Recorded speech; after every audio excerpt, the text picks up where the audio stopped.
Hello नमस्कार दोस्तों। मैं आपका स्वागत करता हूं। आशा करता हूं कि आप सभी लोग अच्छे होंगे। मैं इस वीडियो में डीआरडीओ एडमिन एलाइड कैडर का जो एग्ज़ाम चल रहा है, तो कुछ स्टूडेंट का एग्ज़ाम हो गया है, लेकिन अभी बहुत से स्टूडेंट का एग्ज़ाम होना बाकी है। तो उसी को देखते हुए मैं इस वीडियो में मैथ के मोस्ट एक्सपेक्टेड क्वेश्चन लाया हूँ, जो कि आपकी परीक्षा में पूछे जा रहे हैं। उसी टाइप के क्वेश्चन हैं सभी। तो वीडियो को एंड तक देखिएगा।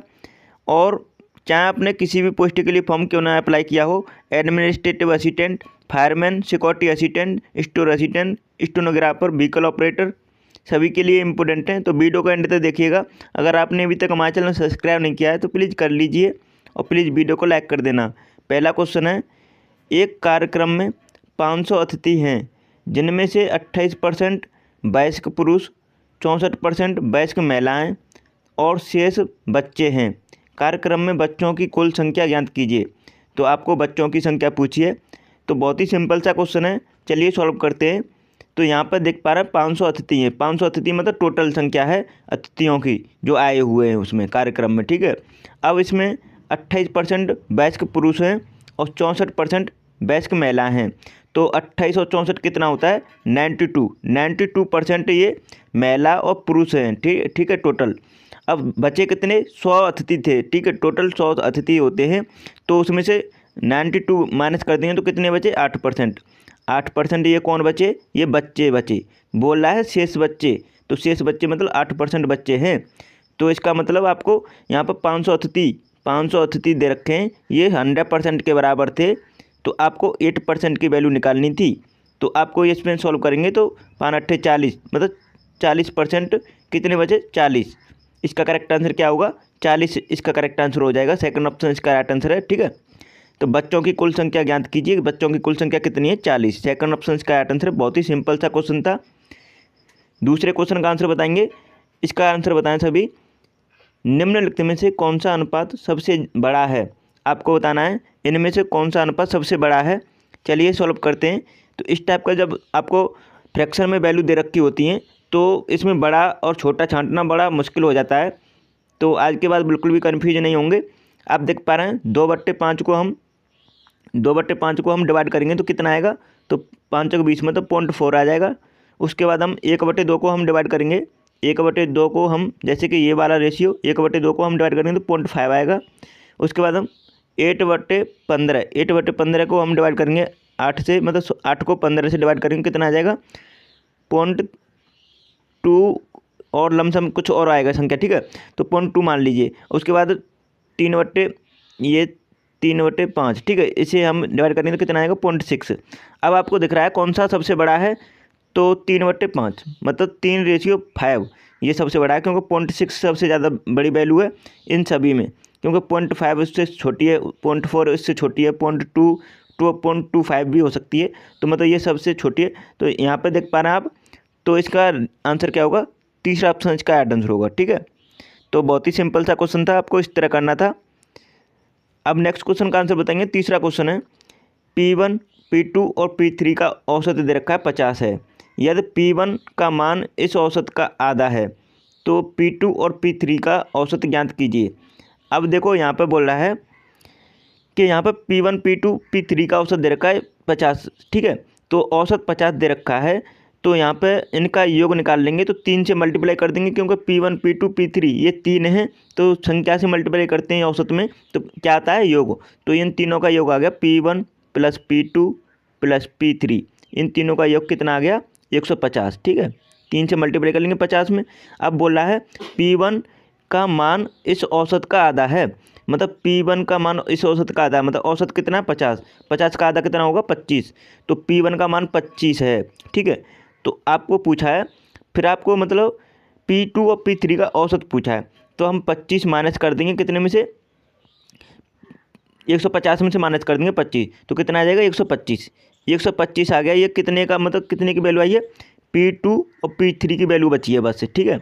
P2 और P3 की वैल्यू बची है 125। अब औसत निकालने के लिए हम 2 से डिवाइड कर देंगे, क्योंकि संख्या से डिवाइड करते हैं दोनों की संख्या से। तो कितना आ जाएगा? 62.5 आ गया। तो इसका राइट आंसर क्या होगा? तीसरा ऑप्शन इसका करेक्ट आंसर है। आशा करता हूँ समझ में आया होगा। बहुत ही सिंपल सा क्वेश्चन था। अब आप बताएंगे चौथे क्वेश्चन का आंसर। चौथे क्वेश्चन का आंसर बताइए। बहुत ही इंपॉर्टेंट क्वेश्चन है। इस टाइप के क्वेश्चन पूछे जा रहे हैं आपके एग्जाम में। यदि शांत जल में एक नाव की चाल 14 किलोमीटर पर आवर है और धारा की चाल 6 किलोमीटर पर आवर है, तो नाव द्वारा धारा की दिशा में 80 किलोमीटर की दूरी तय करने में कितना समय लगेगा। बहुत ही सिंपल क्वेश्चन है, चलिए सॉल्व करते हैं। देखो एक बात मैं आपको बता दूं, जब धारा इधर बह रही है और नाव भी इधर जाना चाहती है, ठीक है, नाव को हम इधर ले जाना चाहते हैं धारा की दिशा में, तो धारा की स्पीड प्लस नाव की स्पीड दोनों को जोड़ देते हैं, मतलब बोट की स्पीड v और धारा की स्पीड हो गई u, तो इन दोनों को जोड़ देंगे, ठीक है। अगर ये विपरीत कार्य करती, जैसे नाव इधर जा रही है और धारा इधर आ रही है, तो u माइनस बी मतलब b माइनस ही बी, क्योंकि बोट की स्पीड अधिक होती है तो b माइनस यू ये घट जाती है अगर दोनों विपरीत होती हैं, ठीक है। तो यहाँ पे बोल रहा है कि धारा की दिशा में मतलब दोनों स्पीड जोड़ देंगे, 14 किलोमीटर प्लस 6 किलोमीटर, मतलब 14 kilometre per hour plus 6 kilometre per hour कितनी होगी, 20 किलोमीटर पर आवर, स्पीड हो गई 20 किलोमीटर पर आवर, ठीक है। अब हमें 80 किलोमीटर दूरी चलनी है, तो 20 से डिवाइड कर देंगे टोटल डिस्टेंस अपॉन टाइम, तो कितना हो गया 20 डिवाइड करेंगे तो चार बार कट जाएगा, 20 तो 4 आवर इसका टाइम लगेगा, ठीक है। तो सेकंड ऑप्शन इसका राइट आंसर होगा। आशा करता हूँ समझ में आया होगा, बहुत ही सिंपल सा क्वेश्चन था। अब नेक्स्ट क्वेश्चन का आंसर बताएंगे आप सभी। 5वां क्वेश्चन है, एक व्यक्ति एक खिलौना 400 रुपये में खरीदता है और उसे 15% की हानि पर बेचता है, खिलौने का विक्रय मूल्य कितना है।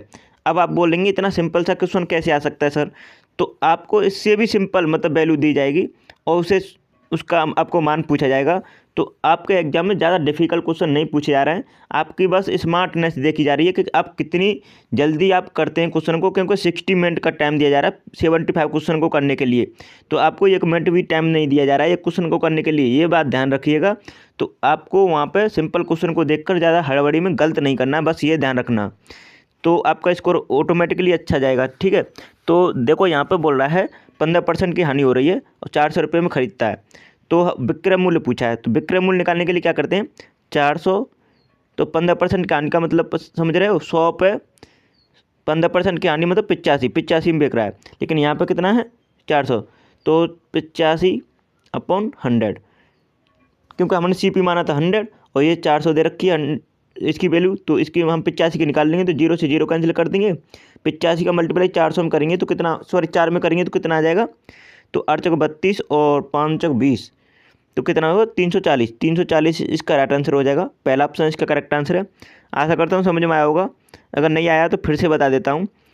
100 रुपये की चीज़ थी, 15% की हानि लेने के बाद 85 में हमने बेच दी, लेकिन वो 100 रुपये की नहीं थी, वो बोला 400 रुपये की थी, तो 100 यूनिट की वैल्यू दे रखी है 400 और हमें निकालनी कितनी है 85 यूनिट की वैल्यू, क्योंकि हमें CSP निकालनी है, तो यहाँ पे 0 से 0 कैंसिल, 4 से मल्टीप्लाई करेंगे 340 आ जाएगा।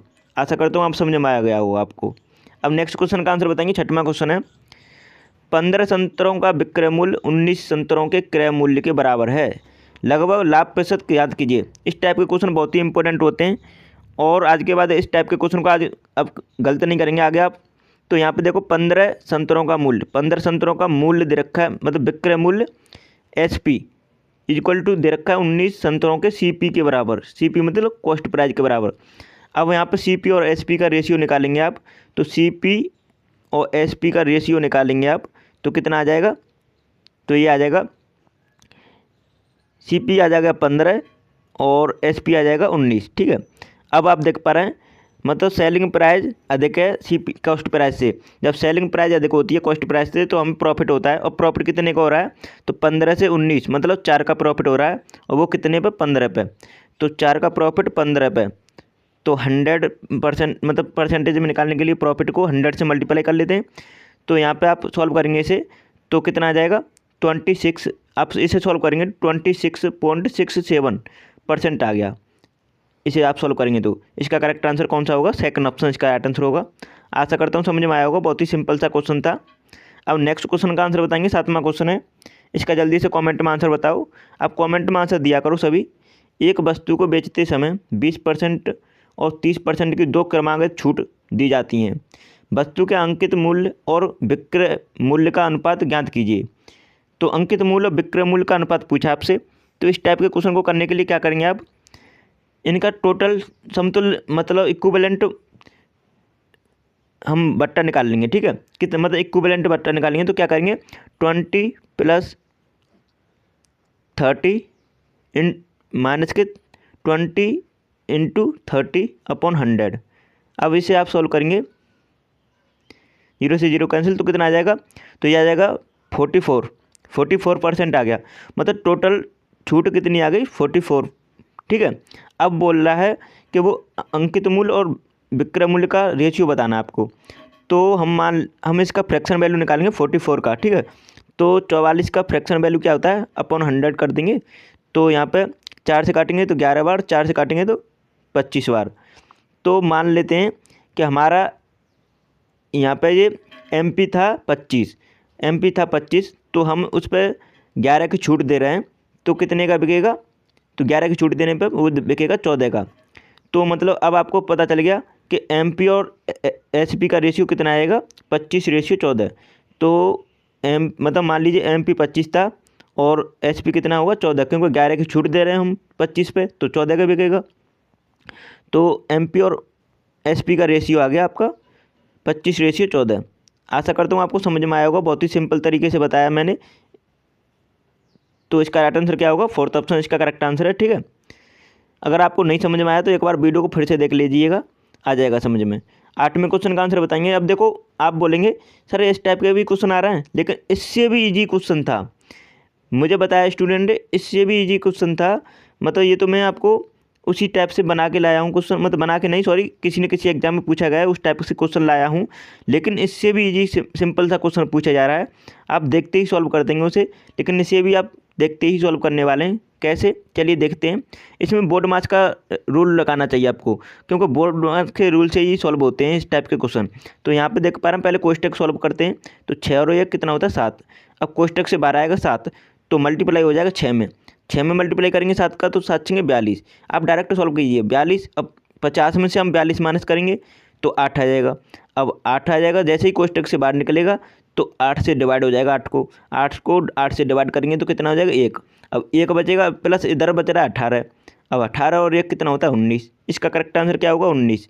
आशा करता हूँ समझ में आया होगा, बहुत ही सिंपल सा क्वेश्चन है। अब आपको मैं तरीके से बताता हूँ, आपको पता नहीं समझ में आ रहा हो नहीं आ रहा हो, कुछ को समझ में आया होगा। तो यहाँ पर 50 माइनस के 6। अब देखो यहाँ पर कितना आएगा, 7। तो यहाँ पर 7 आएगा, तो अब 7 आ जाएगा। उसके बाद कोष्टक लगा देंगे जैसे कि वैसे है, डिवाइड 8 + 18, ठीक है। अब यहाँ पर देखो 7 इधर से मल्टीप्लाई हो जाएगा, कोष्टक से बाहर निकालेंगे तो 50 माइनस के 42, 7 से 42 हो जाएगा, भागत 8, उसके बाद प्लस के 18। अब देखो यहाँ पे कोष्टक लगा है, क्योंकि ये वाला बड़ा वाला। अब देखो यहाँ पर 50 में से 42 माइनस करेंगे तो 8 आ जाएगा, कोष्टक से बाहर निकल जाएगा। अब देखो 8 भागत 8, ठीक है, प्लस के 18। अब 8 से 8 डिवाइड हो जाएगा, 1 हो जाएगा। अब 1 और 18 कितना होता है, 19। तो आपको सभी को समझ में आया होगा, इस तरह से आपको करना होता है, बहुत ही फास्ट तरीके से किया करो क्वेश्चन को। 9वां क्वेश्चन है, इसका करेक्ट आंसर बताएं जल्दी से। 2 घनों के संपूर्ण पृष्ठीय क्षेत्रफलों का अनुपात दे रखा है 49:81 है, उनके आयतनों का अनुपात कितना होगा। अब देखो सिंपल सा क्वेश्चन है, इसे करने के लिए आपको समय नहीं लगना चाहिए। जैसे कि घनों का अनुपात, मतलब मान लीजिए घनों का अनुपात, मतलब यहाँ पर दे रखा है पृष्ठीय क्षेत्रफलों का, तो क्षेत्रफल क्या होता है, A², ठीक है।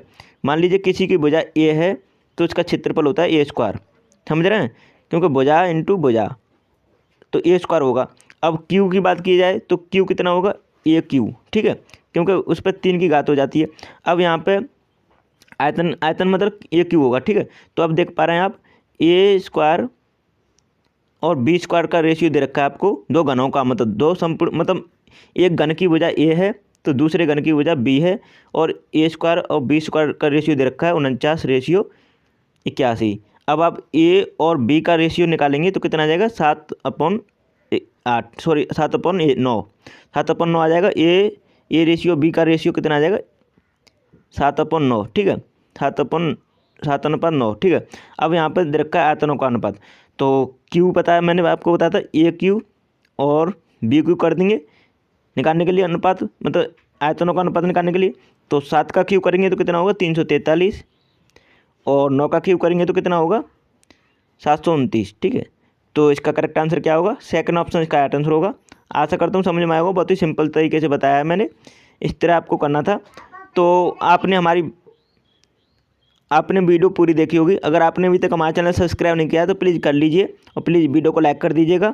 आपने हमारी ये सभी वीडियो नहीं देखी है तो एग्जाम से पहले देख के जाइएगा, सभी वीडियो आपके एग्जाम के लिए इंपॉर्टेंट हैं और हेल्पफुल हैं। तो चलिए वीडियो को यहीं समाप्त करते हैं। Thanks for watching my video.